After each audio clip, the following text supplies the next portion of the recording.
virginiaTech Military Bowl preview. Hey, what's up, Hokie Nation? What's up? Before we get into preview, we got a lot of some other stuff to talk about. Like example, everybody's coming back, and we got transfers. Yeah, we've had a lot of stuff happen since our last podcast. Yeah, I a lot know. of good things. Yeah, everybody's coming back. The four bad boys is coming back. The four bad boys. Name them off. Name them off for us. Al Jennings, Dan Fountain, Stephen Gosnell, and what's his name? Tootin. Not Tootin. He's the 4-5 receiver. Jalen Lane. Jalen Lane, that's him. Yeah, that's the four bad boys that's coming back. And we didn't. Is Jennings played much recently? Has he played any this season? All season, man. He's been missed the whole season. Yeah. Think about if we had him. Oh yeah. We'd probably scratch out a few more wins if you think about it. He's our number one guy. Yeah, I know. Bonchon Tudor's coming back, and Colin Jones, he's coming back. That's what Virginia Tech needs, man. We need some guys to come back and build a program. Yeah. We just don't get those one and dones, you know. We gotta have some years under these guys' belts. So that's exciting to hear. Marshawn Delane, two top cornerbacks is coming back. Marshawn Delane, he's come back. Excuse me, our defensive end, Anton Paravana is coming back. Heck yeah, that's exciting. Yeah, I want to talk about him for a minute. You would never, back a couple of years ago, you would never think he would come back. He got 9.5 sacks. Wow. Surprised he's not going to the league. Yeah. Well, I don't think he's not that fast enough for the league yet. That's good. And well, hey, he can keep developing in Blacksburg. Yeah. And if you think about it, Chase, I think NIL is going to cause a lot of seniors to come back.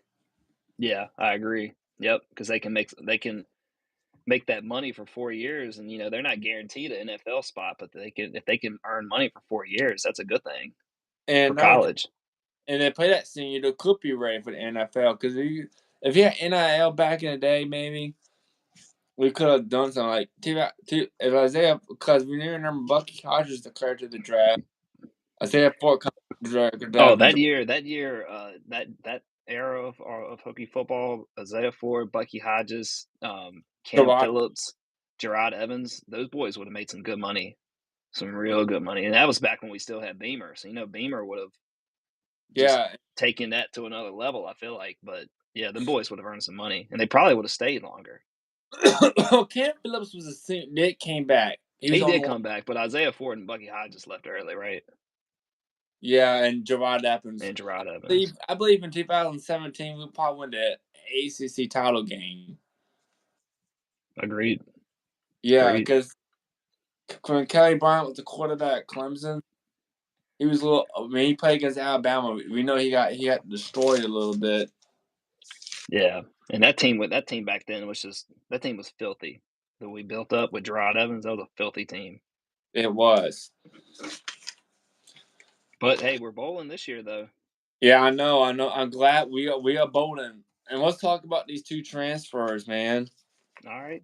I heard we got some, but tell me a little bit more about them. Tell us and Hokie Nation more about them. The two top guys is the Duke transfer. So I can't pronounce his name. I don't eat peas. He got offered from us, Louisville, Missouri, and Dayton, and us, and he picked us. And he's going to be very good next year. He's like all conference ACC. He's like he got 4 sacks and 8.5 tackles for loss. And I think he's doing well right now in the bowl. He got 1 sack going on in the bowl. Oh, they're playing right now? Yeah, I think they already played. I think they played Troy, and then they already won. They get the win? I think so, 17-10. Nice. Yeah, he's going to do this Duke transfer. I think he's a defensive tackle. He was originally in high school. I think it was smaller. He was recruited as a defensive end. He's 6'1", 286. He's going to be pretty good. He's a big boost for Virginia Tech. This defense? Yeah, this is defense, and we got a Middle Tennessee transfer who is a former teammate of Ronshon Tuda. He was All Conference USA. He's going to play linebacker. He's 5'11", 225. He got 6.5 tackles for loss and 3.5 sacks. That's good, man. That's good. 2 good pickups right there. Yeah, I know. Plus the incoming class that we have already is pretty stout, right? Yeah. For 2024 class is going to be good. Expect the next wide receiver. We could redshirt this guy, but I got a feeling one of our top wide receivers is going to play. When I saw his resume. Can't you like my koozie? Oh, I do love the koozie. What you drinking? Says tradition you can taste. Flavor What? hails from Smithfield. Bacon. You know they give away the bacon at the games. Yeah, basketball games. Yeah. Well, they do it in football too. If you dance crazy enough, they'll give you bacon for a year. They do the Smithfield. It's the Smithfield sizzle. Yeah, I think so. The Smithfield sizzle. Yeah, and I guess I've always wanted to win that bacon, man. I never won it. I never even got on the jumbotron to win. Well, I won the bacon when I was at a basketball game, and the team. You did? Yeah. Did you actually get it? Yeah, and then basketball in the second half, you miss the other team's 2 free shots. The whole entire arena gets free bacon. You didn't know that? Oh no, I didn't know that. I know that for football, if you dance the best for the Smithfield Sizzle, they'll give you free bacon for a year. Yeah, but basketball, which is pretty cool. Basketball, the opponent missed 2 free shots, and everybody gets free bacon. Everybody gets free bacon. Holy cow! It's $2 off. Some more games. Yeah, I know. Oh yeah. Well, Chase, this is our 3rd time playing in the Military Bowl. Last time playing in the Military Bowl was 2014 and 2018. And I was going to say those. That was my freshman year and senior year at Tech. Cincinnati. And I like the mind talking about that game, 2014 game, not better than the 2018 game. But 2014, we won that game. Michael Ward was our quarterback. This one was Isaiah Ford, Bucky Hodges, and Cam Phillips was freshmen. Yep. I think Sam Rogers was a freshman too. Oh yeah, man, such good teams, such good players, man. Gosh. Cincinnati was 9-3, and we were 6-6 in 2014 Military Bowl. I did rewatch it the other day, but I'm gonna try to remember the recap. And it's all started with going to Quill. He killed for an interception to Kendall Fuller, and 0-0 in the first half. And then we scored a touchdown. I think in the second half we got 10 points. 10 points, and they got 7 points. I guess we went 10 to 7. And then again in the second half, I think we was winning the whole entire time. We got Joey Slide killed 4 field goals for close to 50 yards in that game. Wow. Yeah.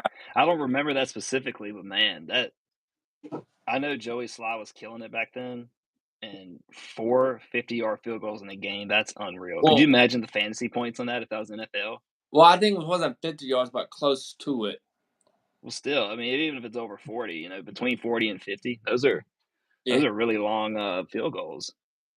And then going on the third quarter, the quarterback got hurt. And when the quarterback got hurt, man, Londra Williams picked up the fumble, and he fumbled it. And then Greg Stroman picked it up, and Greg Stroman's in the end zone. When Greg Stroman's going to the end zone, the Cincinnati guys are trying to shoot the football. And the way he was running, he was kind of like this, got into the end zone. Man, it was a difficult play, but somehow Greg Stroman got into the end zone and got the touchdown.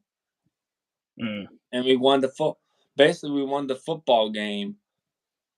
And that play won it, didn't it? Yeah, it did. I think McSports in their top 10. What was the final score of that game? I think it was 33 to 17, I think, if I can remember. That's good. That just shows you the difference in Power 5 and non-Power 5 schools, because Cincinnati's not Power 5, are they? No, they're not. That just shows you the difference. That year we had a not that great a record, and they did still smoked them. Well, we did lose them the second time, but I think we shot ourselves in the foot. The reason why because I remember watching in 2018, we lost 35-21. I think we shot ourselves in the foot a couple of times. I remember watching that game. Was that when we had Ryan Willis? Yeah, I think we should have won that game, and then we shot ourselves in the foot. Because that's the year we came back on UVA, right? We came back in the end and beat the UVA in that high scoring game. I think so. Yeah. Because I know after that game, I felt like that we would have carried that momentum on to the bowl game, and it just didn't happen that year. Yeah. Another thing, one thing, J.C. Coleman in 2014 game in the military bowl, he was MVP. He had 25 carries, 157 yards, and one touchdown. Yeah. That's the military bowl from 2014. It's the And third time doing this in we played almost 9 years. Yeah. And yeah. That's good though. Tech has the core cadets. I feel like they are good. Tech is one of those schools that really respects the military, so that fits our character pretty well. It does. I know. And the military So Tulane, we got Tulane coming up. Yeah, Tulane's 11-2. The last time Virginia Tech and Tulane first meet in 1956, we lost. And last time we played we have 5-4 in Tulane as a record. Last time we played Tulane was 1989. It was Frank Beamer's third season. Wow. And we won that game. Where is Tulane located? Is it Ohio? I think so. I don't know. I just guessed. I don't even know. I don't know either. Anybody knows that, let us know in the comment section. Yeah.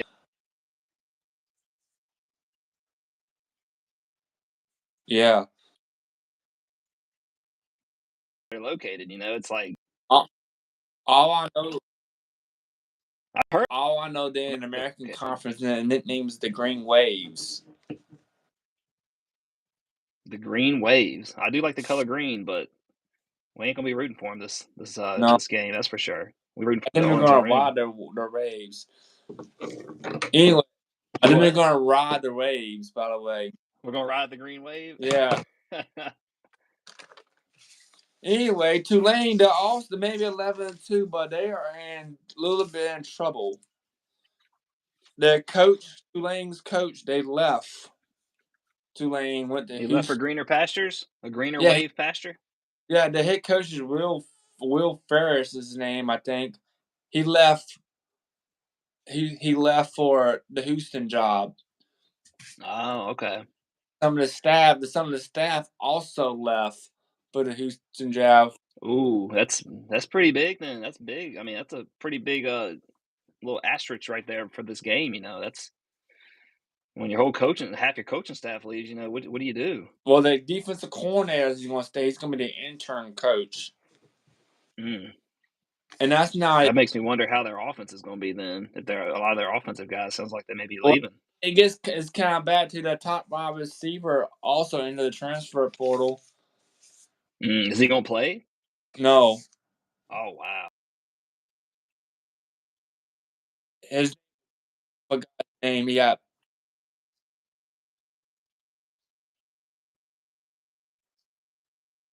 Well, some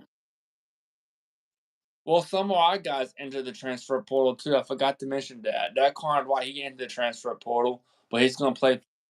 Yeah, he's not going to play. Unfortunately, he's not going to play for the bowl. A couple of guys that into the transfer portal, but they still going to play for the bowl game. Gotcha. Yeah. That leaves the Brian G. Gonzale and Benji's transferring? No, Brandon, that leads him as his main starter this year. Doing King Wright into the transfer portal. Okay. Yeah. I was gonna say that would make sense for him to transfer his brother, say he's staying. Yeah. Benji. he's going to be the top guy to step up since Jack into the transfer. Them Gosnell brothers might have a big game. And who else entered the transfer? Derek Cantini into the transfer portal too. But some of these guys, and Dwayne Lawson, he's in the transfer portal. But some of these guys, they're going to play for the bowl game. You say Dwayne Lawson? What? Who'd you say, Dwayne Lawson? Dwayne Lawson. Or Demain. Lofton, yeah. The backup. Okay, Lofton. Okay, I got you. I was thinking of that old quarterback we had. No. Yeah. And Jalen Stroman, he's not getting, and a couple guys not going to play because they're hurt. One of them is Jalen Stroman. Yeah. Anyway, excuse me. Back to Tulane, the top wide receiver into the transfer portal. He's not going to play. The guy's name. He got 5 touchdowns, and I can find him. Oh yeah, Jaquan Jackson is a top wide receiver at 26 possession yards, 439 yards, 4 touchdowns, average 16.99. He's into the transfer portal, so he's not going to play in the bowl game. And another thing, the top quarterback also, Michael Pratt, who I study, he's not going to play the game. He opted out. Really? Yeah. What is up with all these guys? Do you think it has something to do with that coaching change, or what's going on? I'm pretty sure the wide receiver has to do with the coaching change. I did hear that Michael Pratt, their starting quarterback, is he trying to go to the league? I hear he's been hurt a couple of times, or banged up, and he's sticking around, or something like that. Okay. He did say on Twitter before that I did find him. He said, "I'm not." There was rumors of him entering a transfer portal, and he said, "I'm not leaving. Go Green Waves." And then now he's saying, "I'm opting out. I'm not going to play." That's a bad look. I feel like just for the fan base, that's. You say you may enter the transfer portal, then you don't, but then you say you're not going to play in the bowl game. I mean, I don't know. I don't think much of that personally.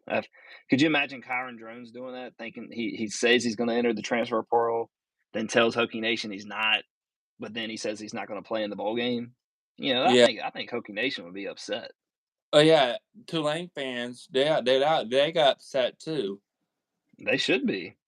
Yeah. That's a lot of guys are going to be missing this game. I looked at their schedule. I saw they won a lot of games, and being in that conference, they didn't play the biggest schools. They didn't, a lot of their schools were pretty small. So you got to take that with a grain of salt. They did play Ole Miss in the beginning. Well, they lost though, didn't they? Did they lose that game or win?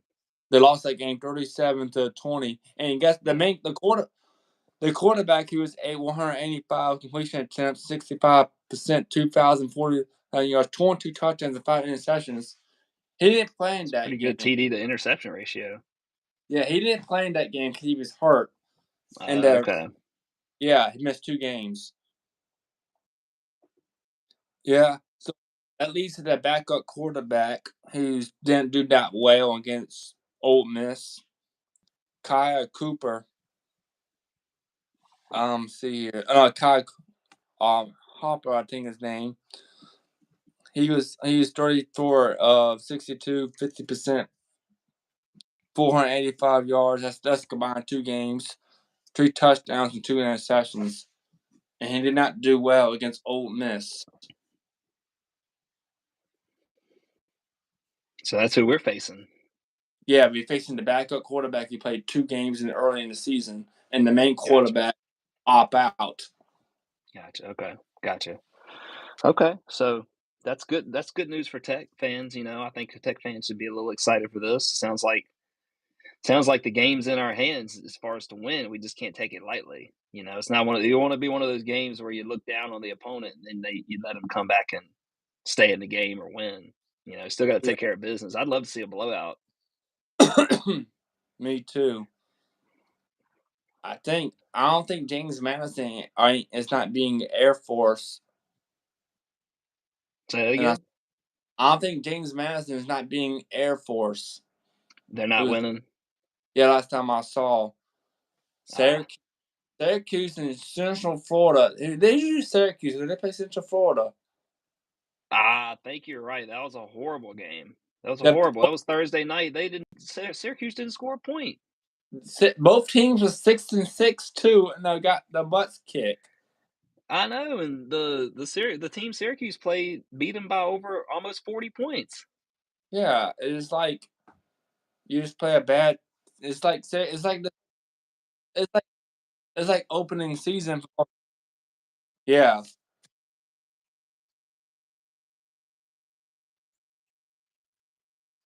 No. Yeah, I know. I do want to talk about Tulane's running back and the other wide receiver.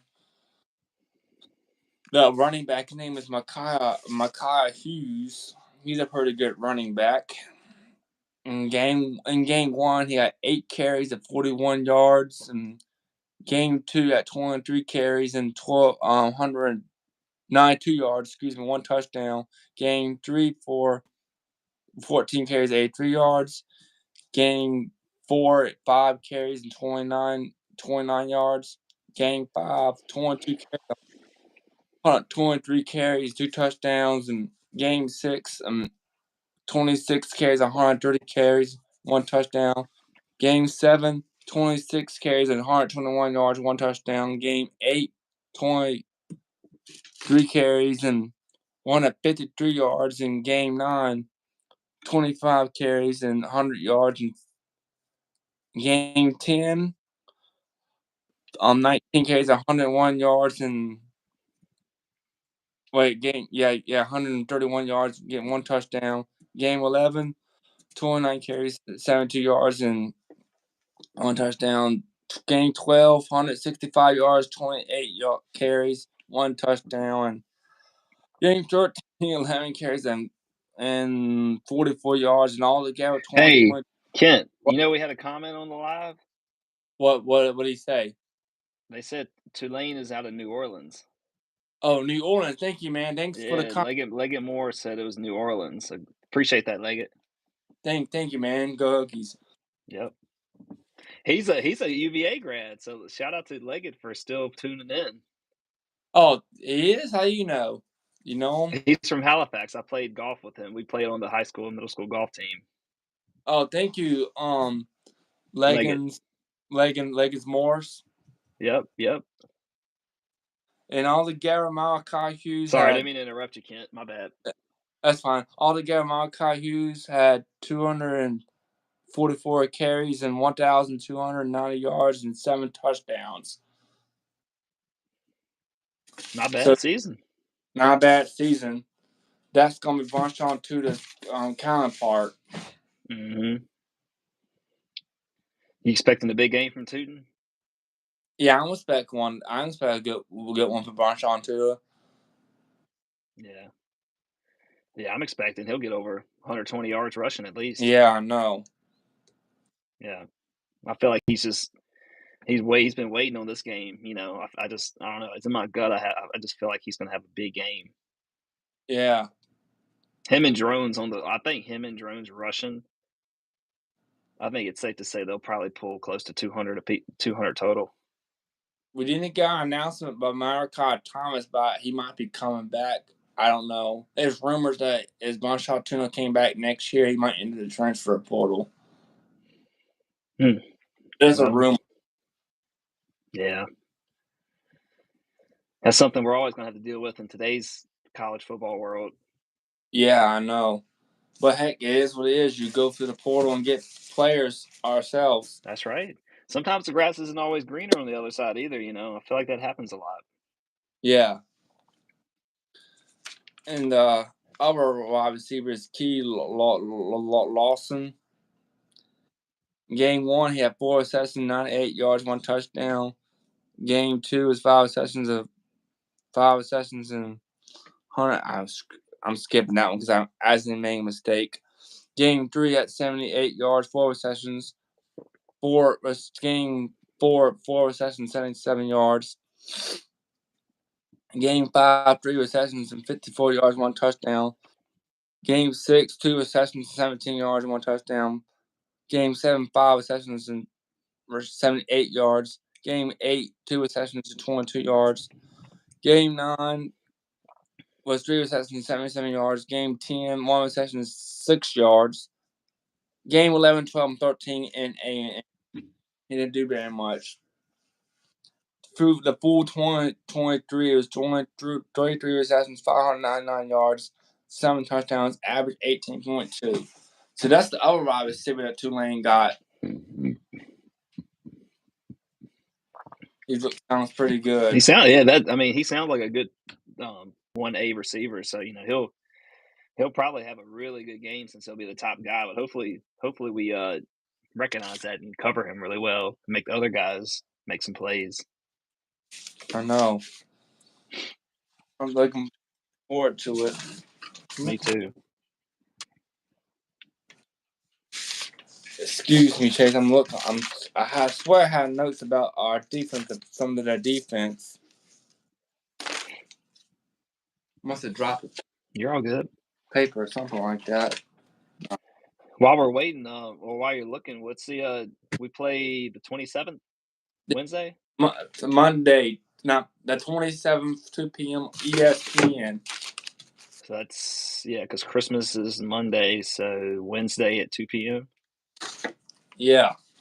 Okay. ESPN. Yeah, ESPN, or you can listen to it on the Virginia Tech Radio Sports Network app. Hang on it. Oh, I found my guys. The top defensive guy was Keaton Cooper. He got 5 sacks and 15 tackles. And our defensive back, Lawrence Robinson, got 4 interceptions. Just the 2 defensive guys. Nice. It'd be lovely to get another interception this game, especially being the backup quarterback. I think that it's safe to say that we could probably expect at least one takeaway. Yeah, I know. I'm pretty sure that he might get sacked a couple of times by our friend APR. One thing is that if Anton Parron gets a sack in this game, he will tie Daryl Tapp with 10 sacks, or double-digit sacks. Wow. Yeah, and that was 2005, last time Daryl Tapp played for Virginia Tech. Welcome to Saxburg. Yeah. What do they call us? DB? Well, I know it's not DB, but we're DB University. Yeah. Yeah, he's more of the Saxburg category, but yeah, I'd love to see that. Double-digit sacks would be incredible. Yeah, I know.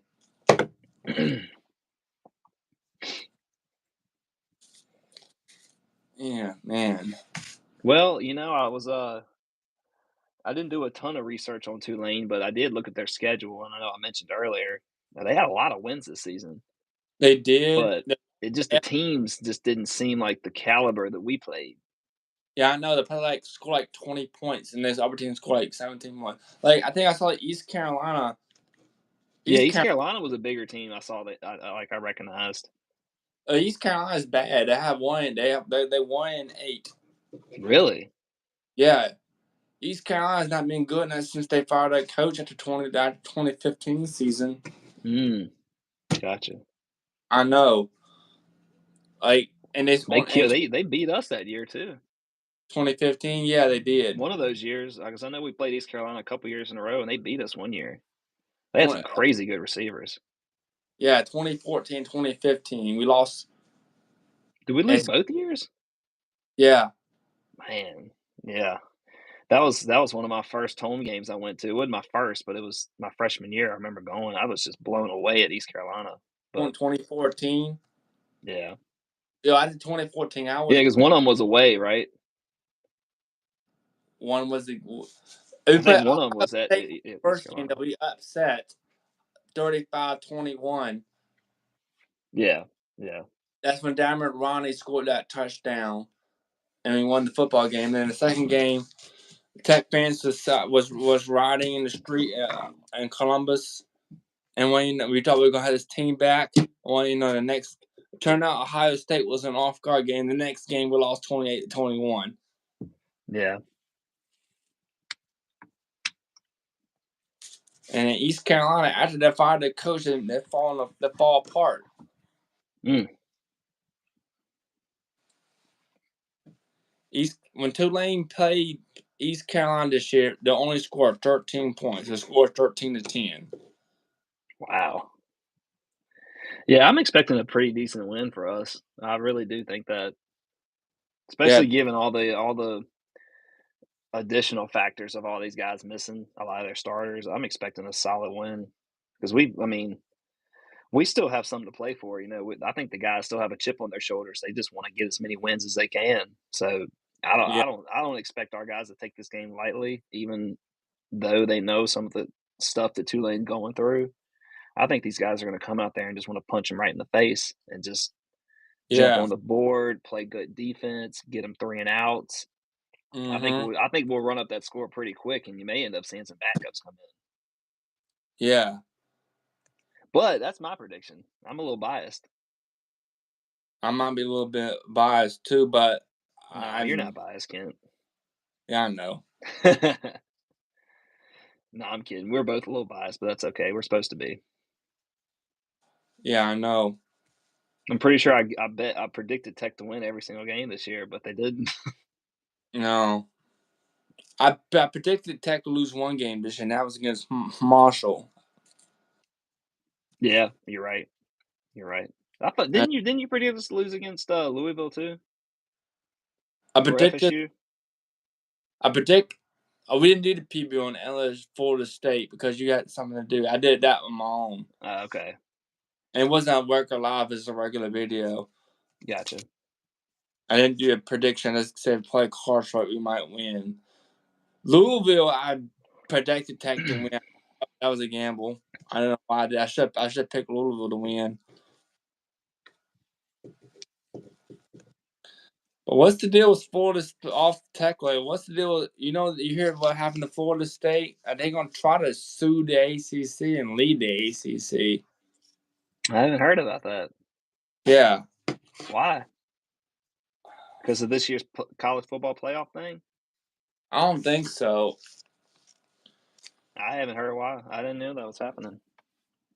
Yeah, I think the one now. I think now it's seriously about leaving the ACC, and I think that, and I guess they don't want to leave. They got to pay, but I guess they're trying to file a lawsuit to not pay. I don't know. You can look it up. It's on the AC ESPN app. You can type in quick Florida State news. Yeah, I'll take a look. Yeah.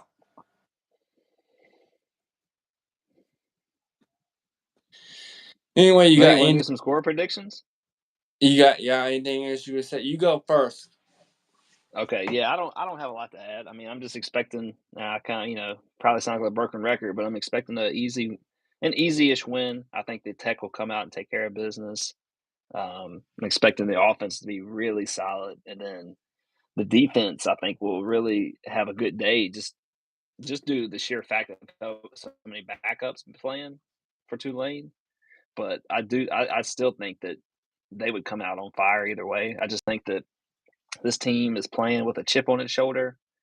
They know that they've been a little bit, the fans and the media have been disrespecting them a little bit, maybe just, some of it's rightfully so because we haven't been the most solid team. But I think these guys have a chip on their shoulder and they know Tech's history. So I think these boys want to win. And so I'm expecting a blowout win. And I'm going to go ahead and say, 38-13. Okay, before I get my prediction, I'll get my couple of my statements. I think we will win anyway. And though the quarterback wasn't coming back over, obviously was in the transfer portal or the coach is leaving, I think Tech will get the win because it's been proof that the Military Bowl is not Tech. Is not our big bowl. it's kind of average. It's their big bowl. Mm-hmm. And when they playing a team like us, a lot of times those teams always lose into a 6-6 team like us. Like those teams that go to the New York Six, they gotta go undefeated, and that happened. Exactly. Like that happened to Central Florida when Scott Frost was the head coach. And Liberty, they've been undefeated. Congratulations to them. Mm-hmm. Oregon the festival, but I'm not gonna expect Liberty to win. No. I mean, hopefully it's a good game, but yeah, you're right. You're right. Oh, you never know. Hope people are upset, but I don't see that happen. And I believe Tech is going to win. Doesn't matter what situation. But I know not to underestimate Tulane. And I'm gonna go with 40-26 is my score. Is my prediction. Nice. I like that. Yeah. All right, Hokie Nation, stamp it down. We've made our predictions. Yeah, we did. Let us know in the comments what you guys are predicting too. That's right. We'll say, how about this, Kent? We'll say whoever gets the closest, we'll give them a shout out on the next podcast. That's right. Let us know in What the do you think about that? Let us know in the comments if this is a recording or live. We get you a shout out if your score prediction is close. That's right. We'll go with the closest one. We won't make you hit it, but if you get the closest. Yeah. Good deal. Anyway, ready to close out, I guess. Let's do it. Then we can try to do the next podcast January 1st. That's a Monday. Mm-hmm. Okay, we can try to do it. I'll be good for that. I'll be good for that. Oh, yeah, January. We're gonna try to do the next podcast January 1st. Anyway, I'm Kent. That's all I gotta say in the Virginia Tech Football Show Season 1, Episode 18. We see y'all next time here on the Virginia Tech Football Show, and also me on the regular Virginia Tech Show. Please like this video, enjoy it, like, comment, click the subscribe button. It really help us out. And again, let's go Hokies. Let's go Hokies. See you later, Hokie Nation. See you later. See you, Kent. See you, Chase.